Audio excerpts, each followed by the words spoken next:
আসসালামু আলাইকুম প্রিয় দিনী ভাই ও বোন, আপনাদের সকলকে জান্নাতুল দোয়া কবুলিয়তি মুজিজা চ্যানেলে স্বাগতম।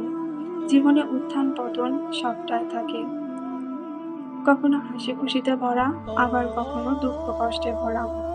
আমরা যখন মানসিকভাবে ভেঙে পড়ি, ঠিক তখনই কেবল আল্লাহর কাছে সাহায্য প্রার্থনা করি। আর এটাই হচ্ছে বাস্তবতা। আমরা যখন হাসি খুশি থাকি, তখন আল্লাহর ইবাদতের কথা আমরা ভুলে যাই, তাকে স্মরণ করার কথা আমরা ভুলে যাই। কিন্তু আমাদের আল্লাহ তাআলা এতটাই মহান যে তিনি বলেন, তোমার পিতামাতা তোমাকে যতটা না বেশি ভালোবাসে, তার থেকে আমি আল্লাহ তোমাকে বহুগুণ বেশি ভালোবাসি। তুমি যখন হাজারো পাপ কাজ করার পর, হাজারো গুনাহ করার পরে আমার কাছে তোমার ওই দুটি হাতকে বাড়িয়ে দাও, আমি আল্লাহ তোমার ওই হাত দুটিকে খালি হাতে ফিরিয়ে দিতে লজ্জা বোধ করি।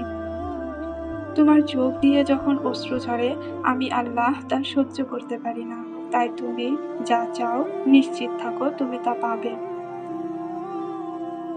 যখন তোমার চারিদিকটা অন্ধকার হয়ে গেছে, তুমি বুঝতে পারছো না কিভাবে কোথা থেকে শুরু করবে, কিভাবে তুমি আল্লাহ তাআলার কাছে চাইবে, তাহলে চলো আজকের এই ভিডিওটি তোমার জন্য।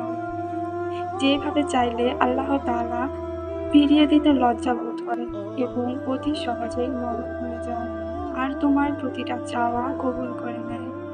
প্রথমত প্রতি ওয়াক্ত নামাজ আদায় করো। প্রতিটা ওয়াক্তের নামাজের শেষে, বিশেষ করে তাহাজ্জুদের সময়টাতে, তুমি কল্পনা করো চারিদিকে নিঃশব্দ নীরব পরিবেশ, একমাত্র তুমি আর তোমার রব। তুমি তোমার রবের অতি নিকটে পৌঁছে গেছো, তার সঙ্গে কথা বলছো। তিনি যেন তোমার সামনে দাঁড়িয়ে তোমার প্রতিটা কথা মনোযোগ দিয়ে শুনছে। তুমি বলছো, হে আমার রব, হে আমার প্রভু, আমাকে আপনি গুছিয়ে দিন। হে আল্লাহ, আমি ভিতরে ভিতরে অনেকটা ভেঙে পড়েছি। সবকিছু একসাথে এলোমেলো হয়ে গেছে, চিন্তা, অনুভূতি, জীবনের পথ, সবটা। আমি জানি আপনি সবটা দেখছেন, তবুও যেন বলতে ইচ্ছে করে, আমি ক্লান্ত হয়ে পড়েছি আমার রব, এই বিভ্রান্তি আর দুশ্চিন্তার ভারে। এই মনটা যেন শান্ত নয়, এই বুকটা হালকা নয়, এই চোখে ঘুম নেই, শুধু এক রাশ অস্থিরতা। আপনি ছাড়া কেউ জানে না আমি কতটা চেষ্টা করছি নিজেকে গুছিয়ে নিতে, তবুও যেন কোথায় কিছু একটা ছুটে যাচ্ছে। হে করুণাময়, আপনি আমাকে গুছিয়ে দিন, মনটাকে হালকা করে দিন, চিন্তাগুলোকে থিতু করে দিন। আপনার রহমত দিয়ে ভরে দিন আমার এই বিপদগামী মনটাকে। আমি যে আর পারছি না রব, কিন্তু আপনি তো পারেন। আপনার আলোয় আমার অন্ধকারগুলিকে দূর করে দিন। এমনি করে চাইতে থাকো, অতি অসহায় আর বিনয়ের সাথে। প্রতিটা সময় ইস্তিগফার, দরুদ পাঠ করো।